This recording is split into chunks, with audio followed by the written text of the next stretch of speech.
Ever since the mass production of cars began in the early 1900s, motor vehicles have come to dominate our planet.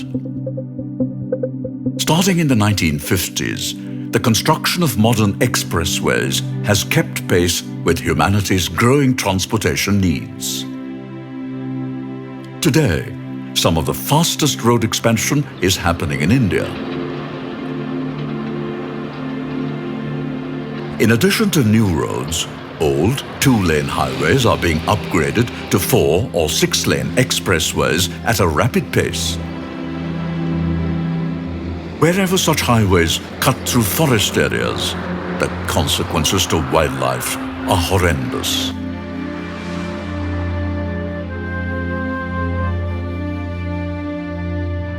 In Hindu culture, wild animals enjoyed divine status as the vehicles of deities. But today, they are being run over in record numbers by man-made vehicles. To avoid such tragedies, many countries have carefully designed and built underpasses and overpasses at key animal crossing points. With the lives of thousands of creatures at stake every year, it's time for India to make its roads safe for wildlife.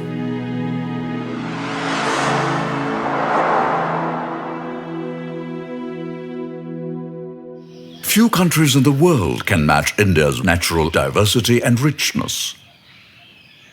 Our nation is home to the largest population of wild tigers, the only population of lions outside Africa, and the largest number of Asian elephants.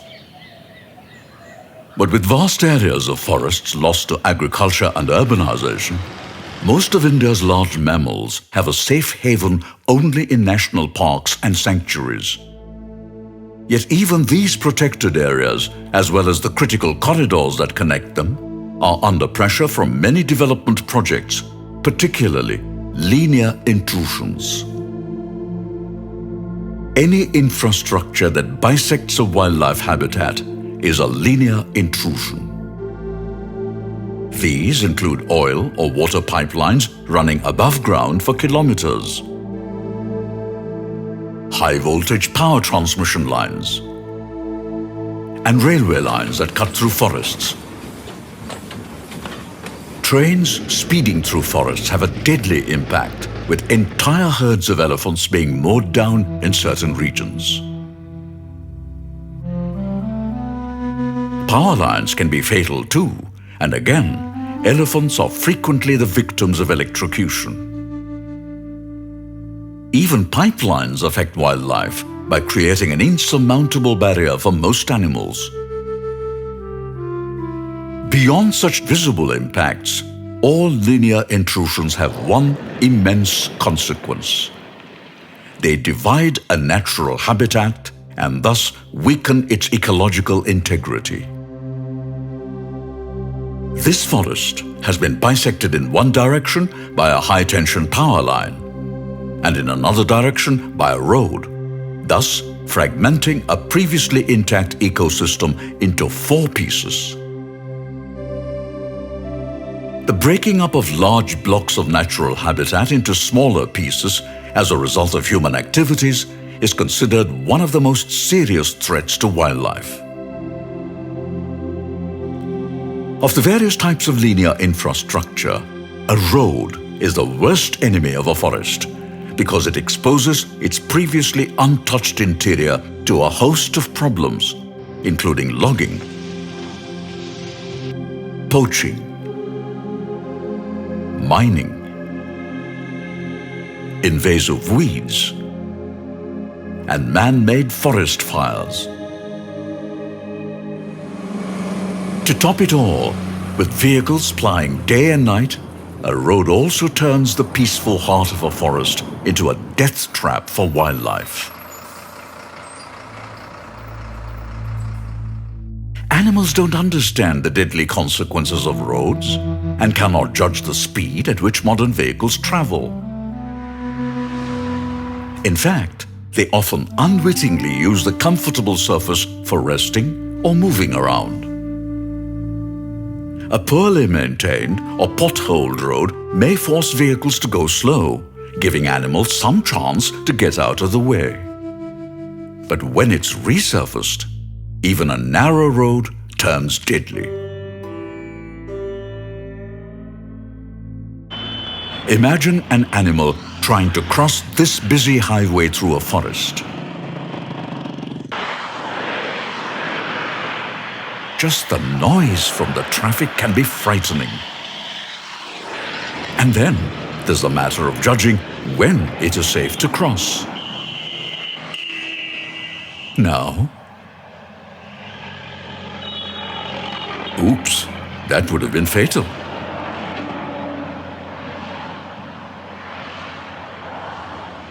After waiting a long time, an animal may dash across in desperation. But even a quick-footed leopard is no match for a speeding vehicle. Many die on the spot, but many more are crippled and die a lingering, agonizing death.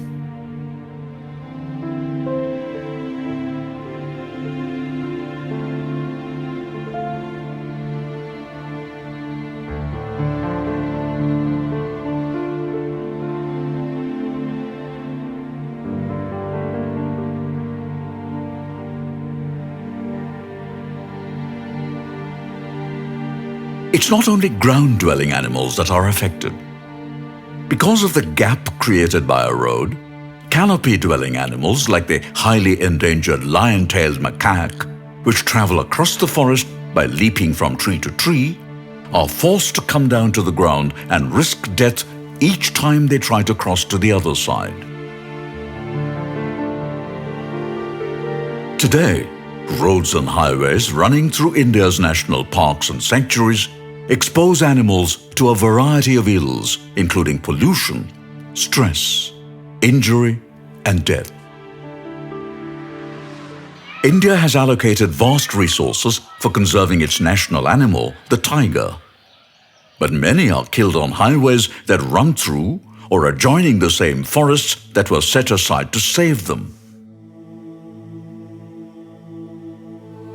When a tigress was run over in a tiger reserve in South India, the 3 cubs in her womb died with her. With only about 4,000 wild tigers left in the world, we can scarcely afford such losses. In 2016, the elephant was deservingly declared India's national heritage animal. Elephants need vast home ranges and follow the same traditional routes in search of food, water, and shelter generation after generation. Today, they have to cope with busy highways that cut across their ancient migratory pathways. This young bull elephant just about manages to cross the dividing median. But what about a small calf like this? On the modern highways that we have created, the plight of baby elephants is truly heartrending. Compassion, culture, ethics, and ecology all demand that we factor in the needs of wildlife while designing highways. Just erecting signboards achieves nothing. Animals often try to sneak across roads at night, but are blinded and disoriented by headlights. Drivers, in turn, are often unable to see an animal darting across in the dark. 6 people were seriously injured in this accident involving a night bus and a bull gaur on a road adjoining the Nagarhole Tiger Reserve in Karnataka. In West Bengal, a lorry collided with an even larger animal. The driver survived, but the elephant didn't stand a chance. A young bull elephant like this could have lived for another 35 years and fathered many calves. His premature death is a big loss for India's elephant population. From the largest creatures to the smallest, from the fastest to the slowest, no animal is safe today. with vehicle-animal collisions at epidemic proportions, we can no longer dismiss these losses as the price of progress, especially when many solutions are available to address the problem. Typically, when planning a highway, the highest priority is given to the shortest route between 2 points, even if that is likely to cause irreparable devastation. However, if the long-term ecological ill effects are factored in, building roads through important wildlife habitats is clearly not in our national interest, as they fragment and permanently damage these priceless natural assets. A more sustainable and permanent solution would be to create a bypass around a wildlife area. This is neither impractical nor utopian, given that we routinely build bypass roads around cities and towns. Even when it comes to existing old roads through crucial wildlife habitats, it is often possible to create a bypass outside the forest and then decommission the existing road. Like this section of the Mysore-Manantawadi road through the Nagarhole Tiger Reserve in Karnataka, which is rapidly returning to nature. The yellow marking shows the original stretch of road through the Tiger Reserve on which many animals had died. Instead of resurfacing this road and continuing its use, a 10-kilometer bypass, which is shown in red, was constructed. This was a win-win solution, as it has not only provided permanent relief to wildlife, but also resulted in better connectivity for the people of several villages outside the forest. Where such a bypass is just not feasible, scientifically designed mitigation measures must be provided for animals to cross the road safely. This animal overpass in Canada, one of many, provides safety for both drivers and large animals. This animal underpass in Kenya was specially created to provide safe passage to migrating elephants. In India, we are already creating similar structures, but for other purposes. On the Hyderabad Outer Ring Road Expressway, for instance, several underpasses have been provided for local vehicles to cross over to the other side. In addition, all ground-level stretches of this 158-kilometer high-speed expressway have been fenced off to prevent cattle and people from crossing it and causing accidents. Similarly, highways and roads running through a wildlife habitat must be fenced off and animals funneled towards frequently spaced and properly designed overpasses or underpasses. In some cases, it may make sense to elevate an entire section. Essentially, where there's a will, there are many ways to minimize the negative impacts of roads and highways on wildlife. What is required is a mindful approach to development that factors nature into the planning process. Sadly, most highways running through India's wildlife reserves have no mitigation measures at all. In other cases, attempts at mitigation have been half-hearted or improperly executed. In Uttarakhand, flyovers that could save the lives of thousands of animals on important wildlife corridors were started years ago, but remain unfinished. On the stretch of National Highway 7 that runs through the critically important Kanha-Pench Tiger Corridor, a few flyovers are being built in order to allow animals to cross underneath. But even these mitigation measures came about only in response to court orders. As one of the fastest growing economies in the world and the custodian of an extremely rich wildlife inheritance, India must willingly and proactively integrate development with conservation and mitigation. If we don't, our fragile wildlife habitats will not survive the hundreds of new linear intrusions that are poised to rip them apart.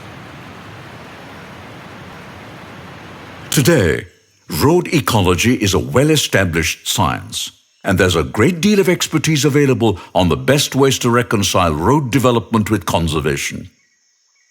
In fact, comprehensive guidelines prepared by Indian ecologists, including those from the Wildlife Institute of India, have clearly laid out the solutions.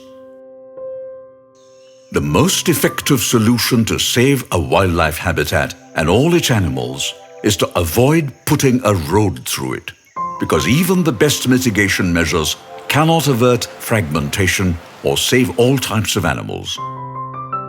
However, where avoidance is simply not possible, we can craft smart solutions that will allow animals to move freely across landscapes, even as we and our goods travel in our high-speed vehicles. It's time to turn India's killer roads into humane highways.